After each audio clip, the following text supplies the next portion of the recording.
Hi, this is Marilyn Woodruff with At Knits and Designs, and I'm here today to introduce to you my new scarf, Bluebonnet Fields. And this scarf is inspired by the Texas bluebonnets that grow in profusion down here in the spring. And it's very common to see families and small children taking pictures in the bluebonnets all through the spring. And the wildflowers are just gloriously beautiful. And this lace pattern itself is designed to look like bluebonnets. Let me get it on my black skirt here. That has a little scalloped edge, and then you actually see the fields of bluebonnets going up the scarf on both sides, and the yarn is just perfect for it. This was custom made for us by a chick that knits, and it's her deluxe sock base that is in the color Dreamer. If you followed me for a while, you also know that I do love some assigned pooling patterns, and so it has a complementary assigned pooling color as well. But this scarf takes 2 skeins, and it's very generous. It ends up being just shy of 7 feet long when it's done with all the repeats, specifically so that you can double it up like this and wear it in a cold restaurant all summer, or you can wear it as a super lightweight wrap. I also have a note in there about how you can double the width and make it a rectangular wrap as well. So I really hope that you enjoy Bluebonnet Fields. All right, the lace pattern within the Bluebonnet Fields scarf is actually quite straightforward. I'm going to work row 5 with you because it uses all of the stitches that we'll see in this pattern. The first 3 stitches and the last 3 stitches are selvage. So on the beginning of every row, you'll slip the first stitch with yarn in front in order to make this nice edge that will block out very smoothly. So we're going to slip one with yarn in front, and then we're going to knit 2.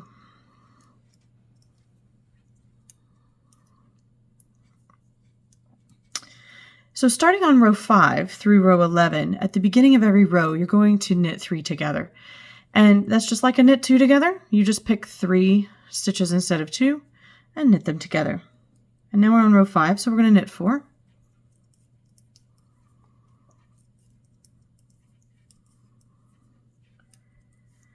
And we're going to start our bluebonnets on this side. So we're going to do a yarn over, knit 1 yarn over. We're going to knit 3. And we're going to finish the bluebonnets on this side, yarn over, knit 1 yarn over. And we're going to knit 1. And now we're going to do a left double decrease. So central double decrease is pretty standard fare in patterns, but a left leaning double decrease is very similar to it. So we're going to slip 1 stitch knitwise, then we're going to knit 2 together, and then we're going to simply pass the slip stitch back over. So if you're familiar with a central double decrease, you would knit 2 or slip 2 together knitwise, as if you're knitting them together, knit 1 and then pass them back. And this one is exactly the opposite of that. So you'll slip 1 stitch knitwise, knit 2 together, and then pass it back over.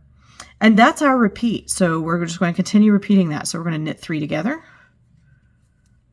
knit 4,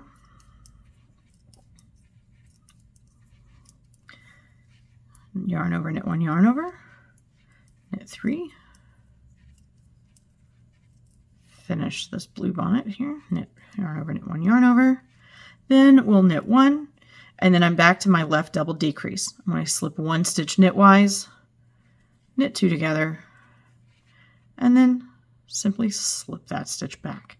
So those are the stitches that you need to work the entirety of this scarf, and you will work a full set of repeats, and then you'll put them on hold, and then you're going to work a second piece exactly the same way.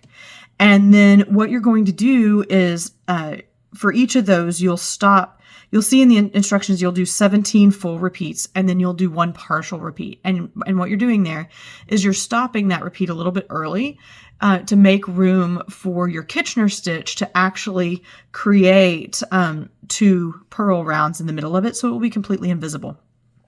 And the reason we're doing this rather than just knitting this all the way through is if you look at the actual lace pattern, your blue bonnets are coming from the bottom of the scarf to the top. If we knit all the way around, on the other half of the scarf, your bluebonnet fields would be headed toward your feet. So we don't want that. We want the bluebonnets to continue going up.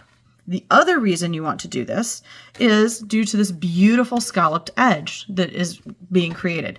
So on the bottom of each scarf, the stitch pattern on its own will create this little scallop.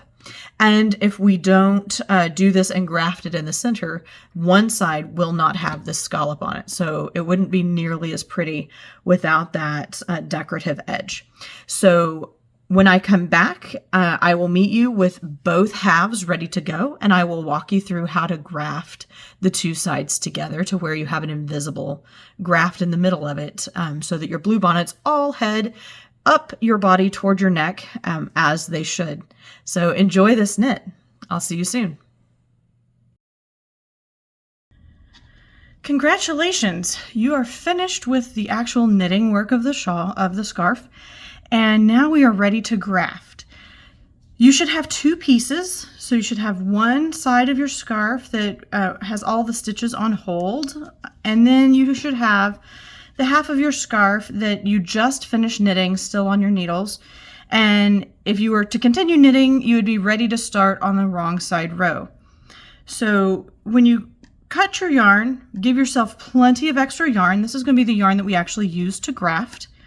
And then what we're going to do is put these stitches that are on hold back onto the needle. Since I have a pretty long circular needle, I'm just going to put them back onto the same set of needles so that I have my needles pointing in the same direction, ready for me to graft. You can put them on a completely separate needle. Just make sure that it's the same size so that as you're grafting, your tension remains consistent from what your knitting was. And the way that you want to put these together is wrong sides facing. So if this is the right side of the piece I just knitted, I'm looking at the wrong side. This is going to be my back. And then the piece that is on hold, I'm going to put on my needles this direction so that I'm looking at the right side of the piece that's currently on hold. And I'm going to put this onto the needles, and then I will see you back here when we are ready to start the actual grafting work. Okay, I have both sides back on my needles, and I've threaded my tapestry needle with my very long tail. So what we're going to do here is a pretty simple graft. We're going to use the Kitchener stitch. And you can do the Kitchener stitch in both stockinette and in garter. And so that's exactly what we're going to do. We've had a 3-stitch garter selvage on either side of our scarf. So as we Kitchener this together, we're going to do 3 stitches in garter stitch. Then we're going to work our way all the way across in stockinette, and then we're going to do the last 3 stitches again in garter stitch. And that way, this will be completely invisible where we are grafting. So our live working yarn is coming from the back, and we are going into the front. And each stitch is going to have 2 motions.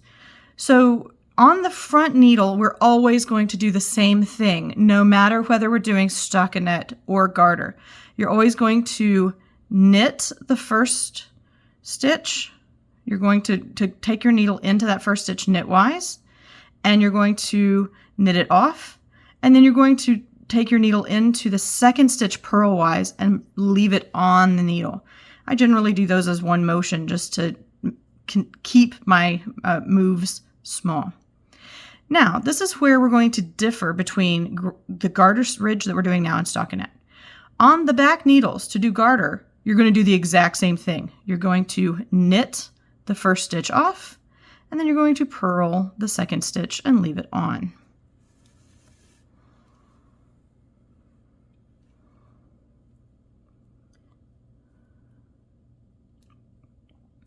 And we'll come in and pick up that little loop here in a little bit.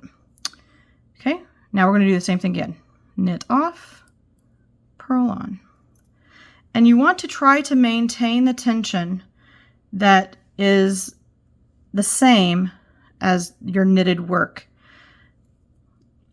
So you're going to tend to want to graft more tightly than you knit, since this is small yarn and bigger needles to do lace. But if you graft in approximately the same tension that you knit, then it will be completely invisible. Okay, now we're going to do one more time. We're going to knit off, and we're going to purl on. For the back stitch, we're going to knit off and purl on. And now our garter stitch selvage is complete. Now to do stockinette, we're going to do the exact same thing on the front that we've been doing. We're going to knit off and purl on. On the back, we need to reverse what we're doing. So we're going to purl off and then knit on. And then if you've done Kitchener stitch before, this is a standard Kitchener stitch. So we're going to knit off and purl on.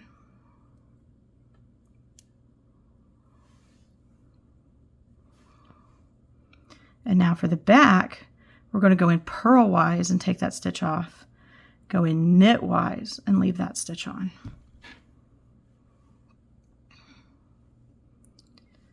One more time, we're going to go in knitwise and take it off, and purlwise and leave it on. And then in the back, again, we're reversing, so we're going to go in purlwise and take it off, and go in knitwise and leave it on. And I'm just going to repeat this all the way across until I get to the last 3 stitches. And then on these last 3, I'm going to do my garter stitch again, where I'm going in knitwise on the front and the back, and then purlwise on the front and the back. And that's how you'll graft this together into one seamless scarf. I hope you've really enjoyed working this lace pattern, and I look forward to seeing your finished objects. Happy knitting!